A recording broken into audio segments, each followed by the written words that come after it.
eu sou a Franciele Soares e esse é mais um episódio do podcast Memórias Plurais. No episódio de hoje vamos refletir sobre o patrimônio imaterial e os desafios que envolvem o seu reconhecimento e preservação no Brasil.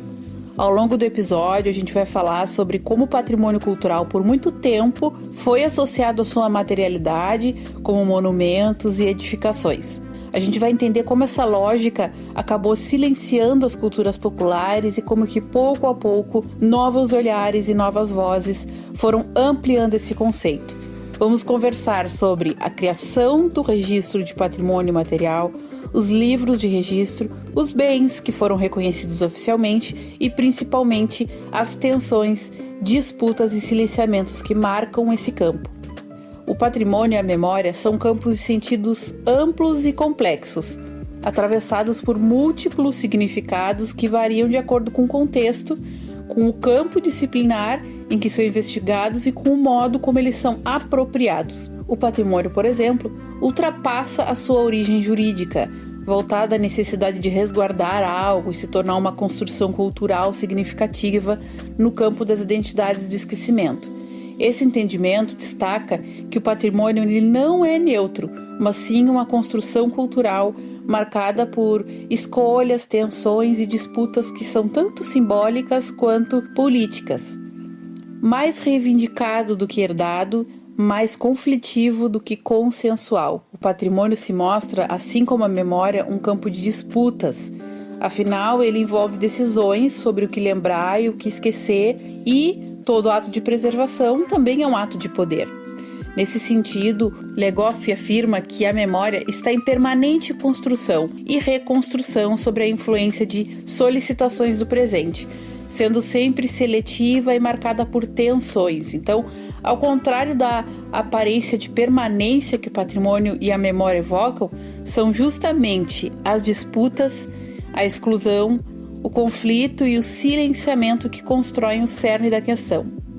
Quando se fala em patrimônio cultural, ainda é muito comum a imagem evocada seja voltada aos grandes monumentos, igrejas, casarões antigos, obras de arte de valor excepcional e outros objetos que de alguma forma se destacam na paisagem.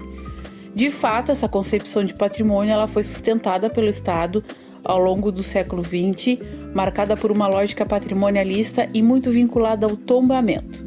O tombamento, como instrumento jurídico de proteção, ele preserva, sobretudo, a materialidade dos bens, o que garante a sua conservação física. No entanto, essa forma de preservação ela foca no objeto e não necessariamente nos sentidos que são atribuídos pelas pessoas ao longo do tempo. As políticas de patrimônio centradas no tombamento, que foram instituídas pelo Decreto número 25 de 1937, contribuíram para essa preservação das edificações e obras de valor excepcional, mas elas também associaram o patrimônio à ideia de conservação e imutabilidade, ou seja, a negação de qualquer possibilidade de transformação. Por consequência, durante mais de 60 anos, a preservação ela foi compreendida de maneira muito limitada e associada quase que exclusivamente ao tombamento, dada a falta de outros instrumentos legais disponíveis. A análise do livro Tombo, do IPHAN, ela revela que essa lógica teve consequências mais graves do que a simples exclusão de certos tipos de bens culturais. Na prática, essa estratégia acabou produzindo um retrato de nação que se identifica com a cultura dos colonizadores europeus, o que acaba reproduzindo, assim, uma estrutura social excludente por eles implantada no Brasil. Com isso, a história, a cultura das populações negras, indígenas e populares, elas foram sistematicamente invisibilizadas nos processos de reconhecimento e salvaguarda. A Maria de Lourdes Fonseca, no seu texto Para Além da Pedra e Cal, ela nota esse modelo ao analisar a Praça 15 de Novembro, no centro do Rio de Janeiro. O local remete ao poder real e à presença da Igreja Católica, como atestado pela Igreja de Nossa Senhora do Carmo. Esses testemunhos materializados, eles refletem valores hegemônicos e padrões estéticos que foram enaltecidos no momento do seu tombamento pelo antigo Cifam. No entanto, Não existe ali qualquer referência à presença constante de pessoas escravizadas que durante décadas buscavam água no chafariz do mestre Valentim, estrutura que ainda resiste no local, mas que hoje é vista apenas como uma extensão do Paço Imperial. Se o Rio de Janeiro foi, de fato, uma cidade com população majoritariamente africana na primeira década do século XIX, esse fato permanece invisibilizado na paisagem patrimonial que é reconhecida oficialmente. Ao trazer esse caso, a autora reflete que o patrimônio ele é resultado de escolhas políticas e sociais que valorizam certas memórias. Isso quer dizer que toda política de memória implica escolhas, esquecimentos e silenciamentos. Então, os monumentos, os marcos, os registros e as classificações que compõem o espaço patrimonial, elas revelam mais sobre as disputas contemporâneas do que sobre o passado em si. A publicação do decreto número 3.551, que institui o registro do patrimônio imaterial no Brasil, marca uma transformação muito importante nas políticas culturais do país. A mudança que culmina nesse decreto, ela foi impulsionada por movimentos sociais diversos, como os folcloristas, comunidades, descendentes de imigrantes, universitários, institutos de pesquisa, artistas, novos órgãos de cultura, também por organismos internacionais como a Unesco.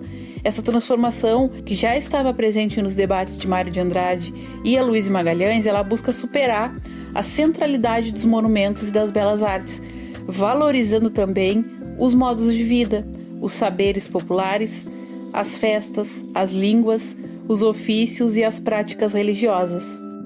O decreto criou os 4 livros de registro do patrimônio imaterial. O livro de registros dos saberes, onde estão inclusos conhecimentos, modos de fazer enraizados no cotidiano. O livro de registros das celebrações, onde estão inclusos festas, rituais, práticas religiosas ou sociais. O livro de registros das formas de expressão, manifestações artísticas, literárias, músicas, cênicas e lúdicas. E o livro de registro dos lugares, que são os mercados, as feiras, os santuários e outros espaços coletivos de prática cultural. Até o momento foram registrados diversos patrimônios imateriais no país. Vou citar alguns para vocês. Então, o ofício das paneleiras de Goiabeiras, assim são chamadas por ser a maioria das artesãs mulheres que residem no bairro de Goiabeiras, em Vitória, capital do estado do Espírito Santo. Samba de roda no Recôncavo Baiano, samba praticado principalmente na região do Recôncavo. É uma mistura de música, dança, poesia, festa aos orixás. O Círio da Nossa Senhora de Nazaré, celebração religiosa que caracteriza por uma procissão que milhares de romeiros acompanham a imagem da Senhora de Fátima pelas ruas de Belém do Pará. O ofício das baianas do acarajé, que é tradicionalmente feito pelas chamadas baianas de tabuleiro. O jongo, que é uma dança de origem africana que chegou no Brasil, colônia, com os negros trazidos como escravos para o trabalho forçado nas fazendas de café. O frevo e a feira de Caruaru, de Pernambuco. Então, esses são alguns dos patrimônios que foram reconhecidos aqui do nosso país. Bom, apesar dos avanços legais, a preservação do patrimônio material ela ainda enfrenta um grande desafio. O seu reconhecimento e registro envolvem processos muito complexos, como a realização de inventários, a definição de critérios e a articulação com as comunidades envolvidas. Além disso, o próprio conceito de patrimônio material, ele desafia as lógicas tradicionais de preservação, porque ele trata de um patrimônio que é vivo, que é mutável e que está em constante transformação. Um dos pontos críticos reside justamente na escolha dos bens e dos símbolos que vão os representar, como fixar uma tradição viva sem tornar ela engessada, como garantir a continuidade de saberes e de modos de vida sem impor regras externas e como assegurar o reconhecimento desses bens sem desrespeitar a autonomia das comunidades e dos ritmos próprios das suas práticas. Ao atribuir um bem cultural à chancela de patrimônio, ele acaba se transformando em memória coletiva, em um símbolo nacional. Então, as comunidades envolvidas elas passam a ocupar um papel de guardiãs da tradição, o que pode ser desejável em alguns casos, mas também pode representar uma carga simbólica e política difícil de sustentar, principalmente quando se trata de grupos socialmente marginalizados. Além disso, a valorização do patrimônio material, muitas vezes ela acaba se dando por interesses turísticos e mercadológicos, o que pode comprometer a sua renovação orgânica e também afastar dos sentidos originais. O risco é de que o processo de patrimonialização ele acabe expropriando experiências vividas e, de certa forma, esvaziando tradições dos seus significados. Por isso, preservar o patrimônio material exige sensibilidade, escuta ativa, respeito às comunidades e atenção constante às disputas que atravessam o campo da memória e da cultura. A política patrimonial, quando comprometida com a diversidade e também com a transformação social, ela pode se tornar um instrumento importante de valorização da cultura brasileira. Mas para isso é preciso ir além da sua materialidade. É preciso reconhecer as memórias que são plurais, vivas e em disputa. O pensamento de Maria Londres Fonseca sobre a noção de patrimônio material. Todo bem cultural possui uma dimensão material, que é o suporte físico, e uma simbólica, que são os sentidos que ele carrega. Então, alguns bens, após serem produzidos, eles mantêm-se relativamente autônomos. Outros, como as manifestações culturais e materiais, eles precisam ser atualizados continuamente por meio da atuação de sujeitos e do uso de instrumentos, de gestos, de vestimentas e, enfim, de outros elementos que sejam físicos. Por isso, a autora ela diz que a imaterialidade ela é muito relativa e o termo patrimônio intangível ele pode ser o mais apropriado, porque ele remete ao que é transitório e não ao que é físico em objetos duráveis. No caso das práticas como a procissão de fogaréu, o registro documental é essencial para garantir algum acesso à manifestação quando ela não está ocorrendo. 2 exemplos ajudam a compreender a natureza do patrimônio material. O primeiro é o repente, em que a improvisação dos cantadores e a sua capacidade de resposta imediata, elas tornam cada apresentação única e irrepetível e efêmera, só podendo ser registrada por meio de recurso audiovisual.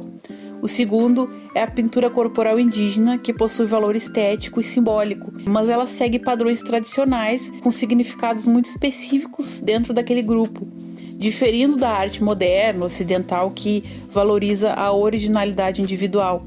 Ambos os casos revelam que o patrimônio material depende de práticas vivas e de contextos culturais específicos para existir e para ter sentido.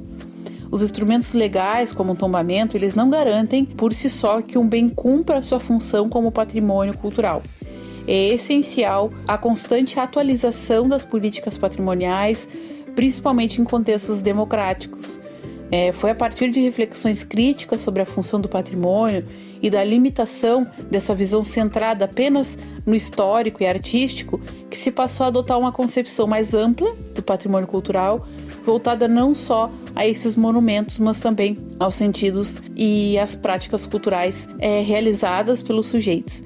Então, a gente deve lembrar que, mais do que representativo, o patrimônio imaterial é fruto dessas lutas travadas por grupos historicamente excluídos das políticas patrimoniais. Então, trata-se de uma reivindicação que ultrapassa o reconhecimento cultural. É, sobretudo, uma demanda para o reconhecimento social e político. A preservação do patrimônio material ela exige políticas de apoio aos seus produtores, garantindo condições para sua produção, para difusão e formação de público, como nas artes cênicas, que dependem então da presença física e da interação com o público. É importante romper essa ideia de que o patrimônio imaterial se resume ao folclore e à cultura popular, embora esses campos eles sejam frequentemente os mais beneficiados. Ainda seguindo a ideia da autora, ela diz que a ampliação da noção de patrimônio cultural inclui também instituições, saberes, ritos e práticas, reconhecendo o seu valor coletivo. Então, esse alargamento conceitual ele decorre em parte da globalização, ao inserir culturas marginalizadas no cenário internacional, com efeitos que podem ser políticos e econômicos. Então, acabam surgindo novos desafios, o risco de banalização frente à ampliação dos critérios de valorização e a crescente participação de diferentes atores sociais.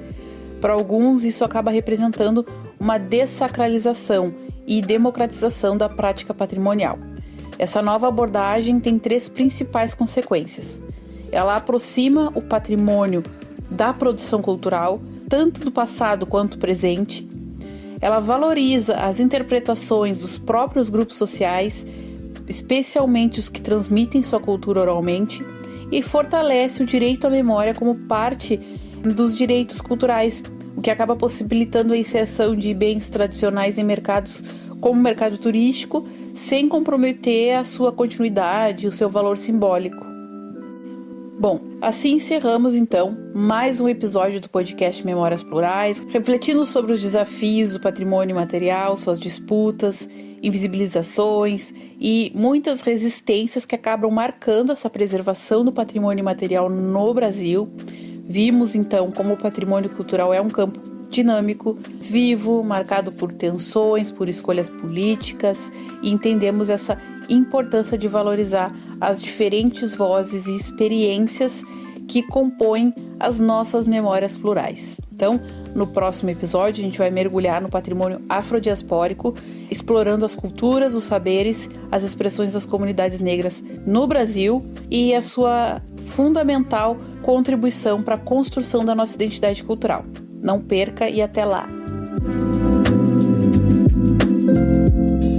Para construir esse episódio, eu utilizei o texto A Gestão do Patrimônio Imaterial Brasileiro na Contemporaneidade, da Sandra Pellegrini, o texto Patrimônio Imaterial Nacional Preservando Memórias ou Construindo Histórias, de Marli Lopes da Costa e Ricardo Vieira Alves de Castro, e, por fim, Para Além da Pedra e Cal, por uma concepção ampla de patrimônio cultural, de Maria Cecília Londres Fonseca.